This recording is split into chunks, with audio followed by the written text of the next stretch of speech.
Лана Миллер, ты себе опять решила педикюр сделать, что ли? Доченька моя. Доченька моя. Твои зубы? Ну, конечно, что, мама с педикюром, а дочь почему-то без педикюра, да, дочь? Да. Да? Ты тоже должна быть с педикюром, да, с красивым? Да. Ну, ты молодец. А это что у тебя опять за изобразительное искусство? Боди-арт? Да. Да, все понятно. Так, все, быстро порядок наводите. Я пошла за молоком. У нас молоко закончилось, оказывается. Вот, сейчас я спущусь быстренько. Подо мной супермаркет. У нас сегодня чистота в доме, порядок. Полы моют даже. Как классно. Вон, управляющий дома ходит. Улыбается. Как знал, что будет специальный ремонт. Да? Да? Вот хочу познакомить вас. Это управляющий нашего дома, правильно я говорю? Да? Как зовут, я забыла? Гоча. Гоча. Василина. Можно Гожа, Да. Гожа, Георгий. Василина, мы с вами не знакомились. Очень приятно. Так, просто меня уже все знают, понимаете, в этом доме. Понимаю. Да. Я хочу объявление написать, в лифт приклеить на грузинском и на русском языке. Кидают постоянно окурки.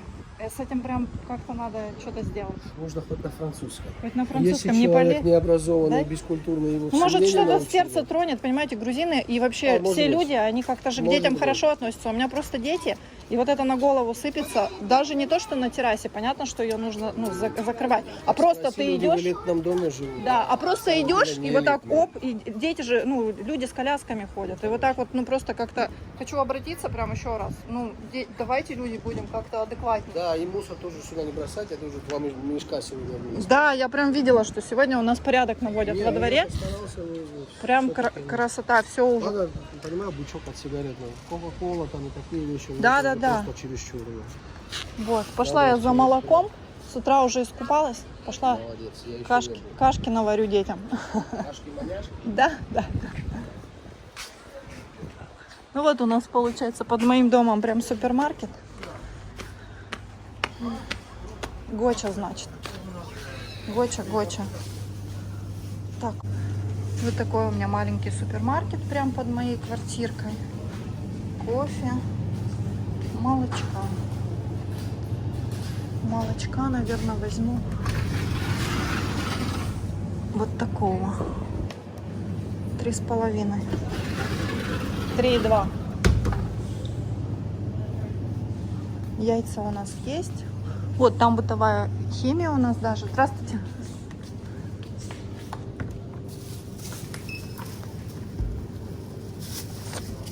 Угу. 3,70 молоко, да? Да? Угу, спасибо. Там у нас бытовая химия немножко. Здесь вот крупы. Даже немножко. Вон, чечевица есть. Макарошки, вот смотрите. Спагетти 2,70, 2,80. Макароны.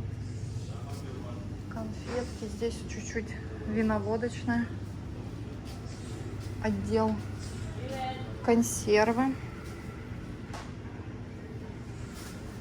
Ну, в принципе, все необходимое, все тут есть. Туалетная бумага, вон можно наверху купить. Поднимитесь, посмотрите. Сладости. А я была там, я. А, были? Хлебушек можно купить здесь. Ну, мы горячий покупаем хлеб с детьми. Сладости. И вот, пожалуйста, пиво. Лимонад грузинский. Очень вкусный. Сколько он тут, кстати? 3,20. 3,40.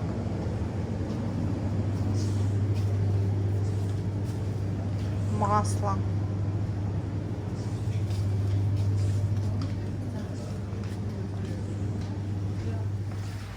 Вот видите, у нас какая чистота сейчас будет в подъезде.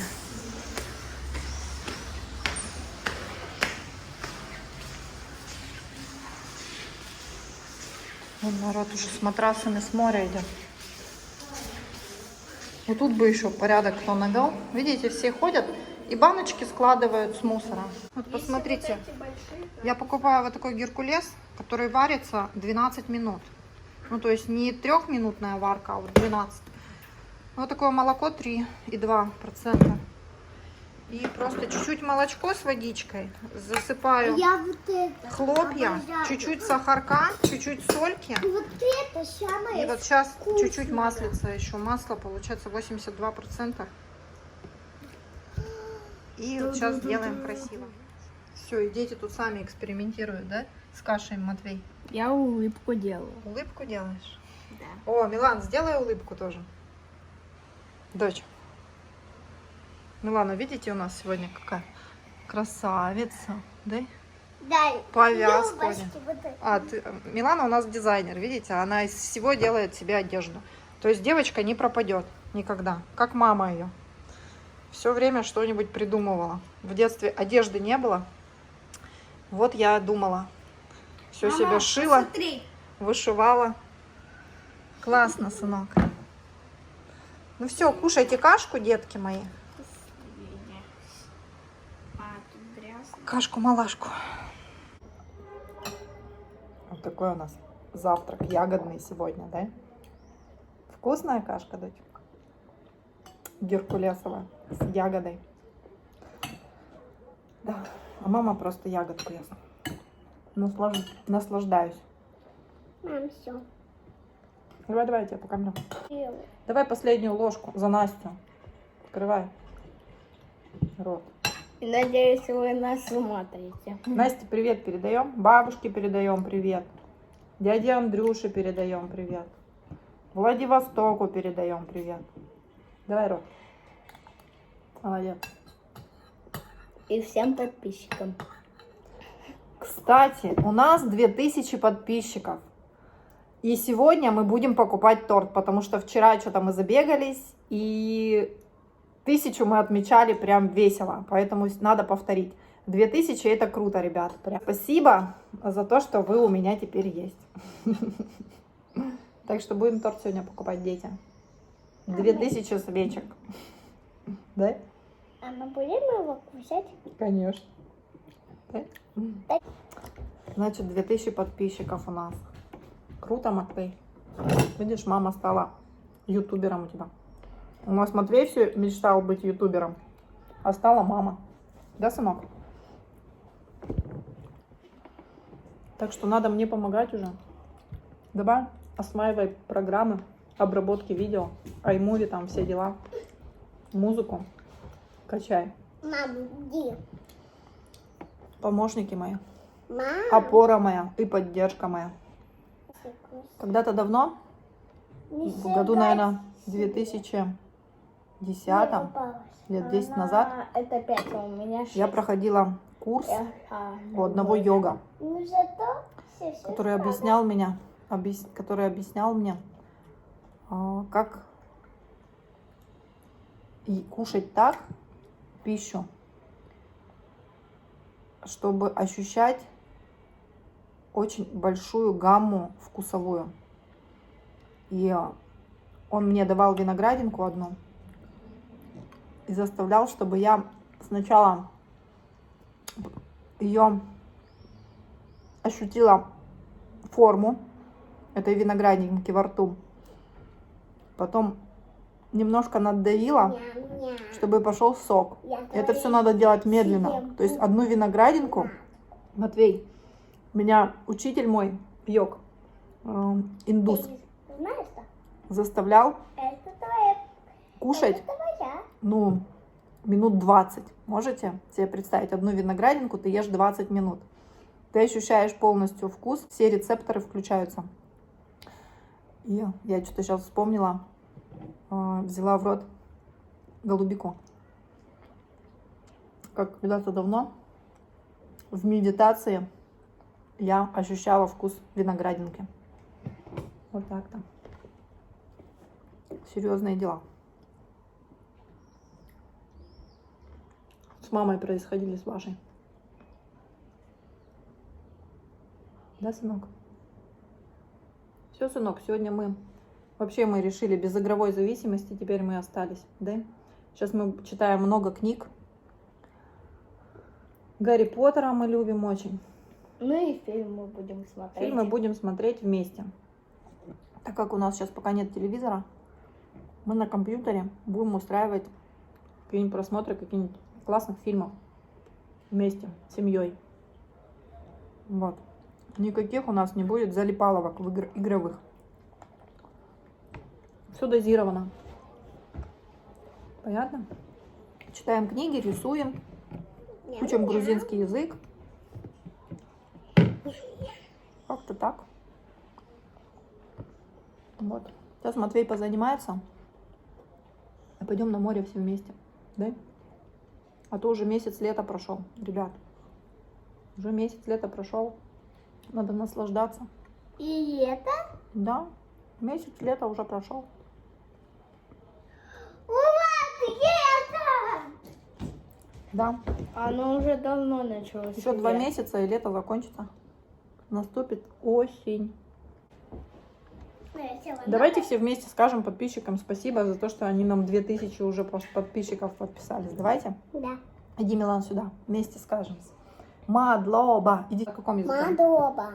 Тебя не видно. Иди вот сюда, посерединке.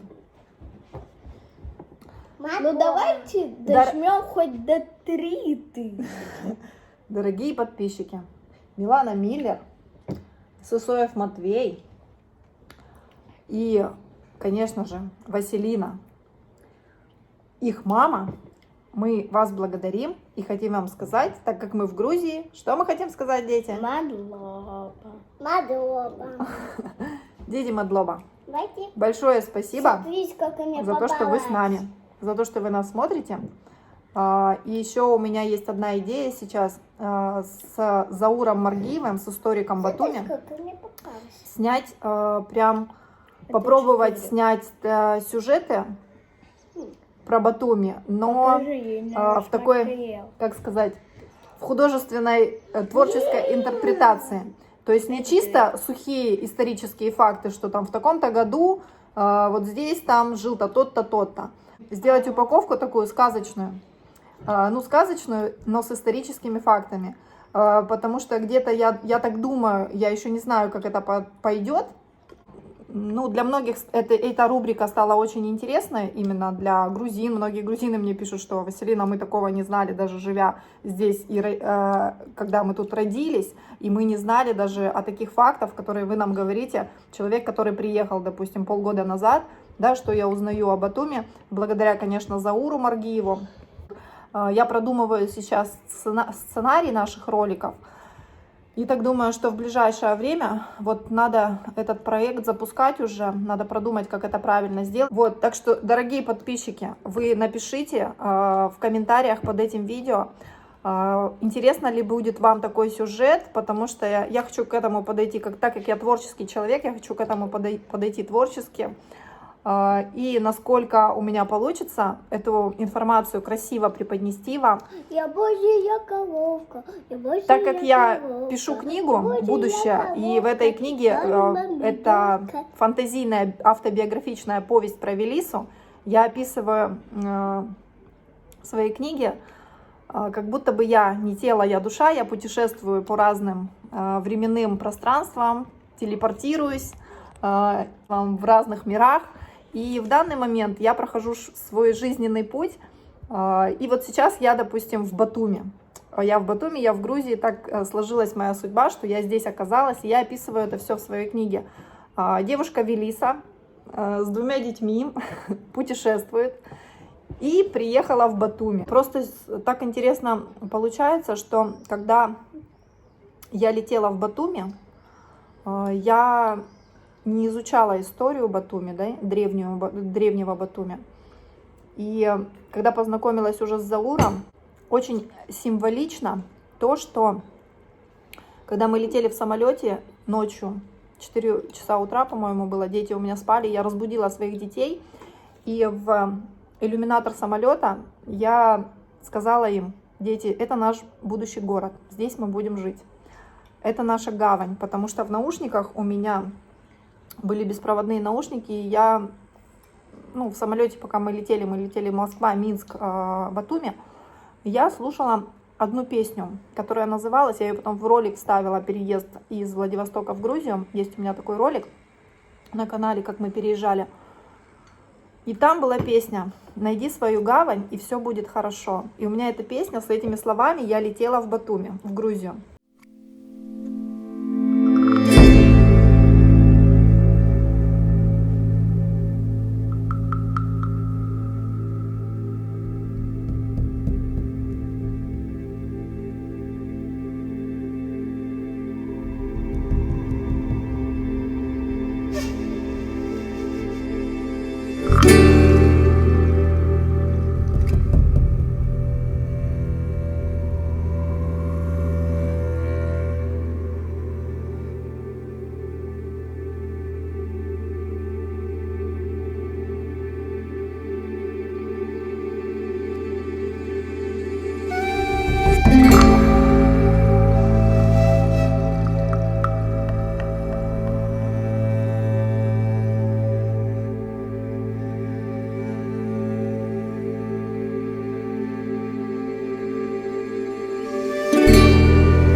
Приземлялись, у меня в наушниках эта песня «Найди свою гавань, и все будет хорошо».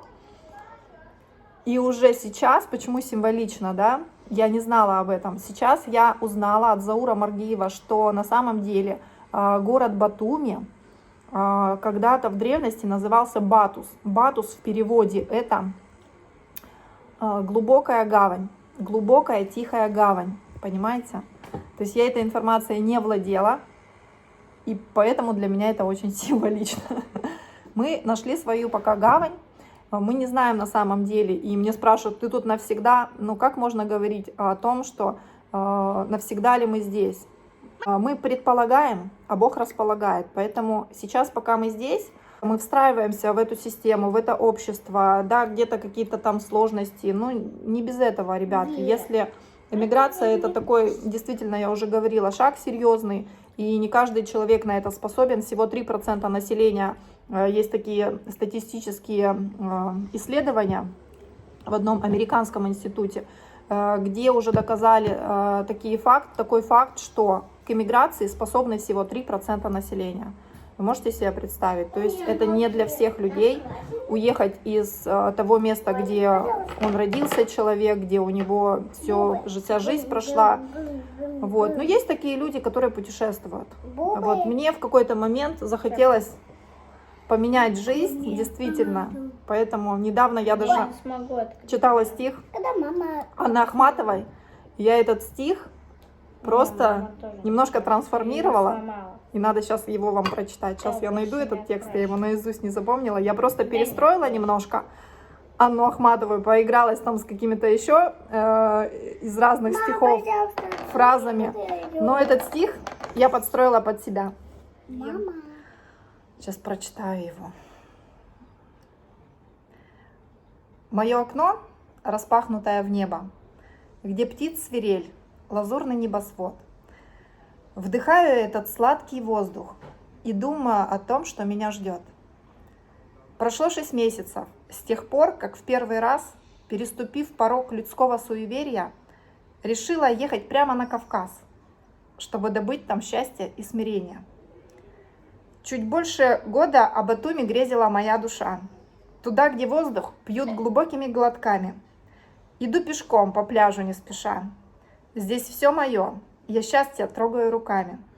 Здесь запах обретенной мной любви. Здесь запах обретенной мною ласки. Хочу кричать я по-грузински «Миквархар» и верить, пылко верить в сказки. Я научилась не копить обид и ночью видеть сны, а не кошмары. В утиль сливать моральный неликвид, взмахнув рукой, сказав «проблема ара».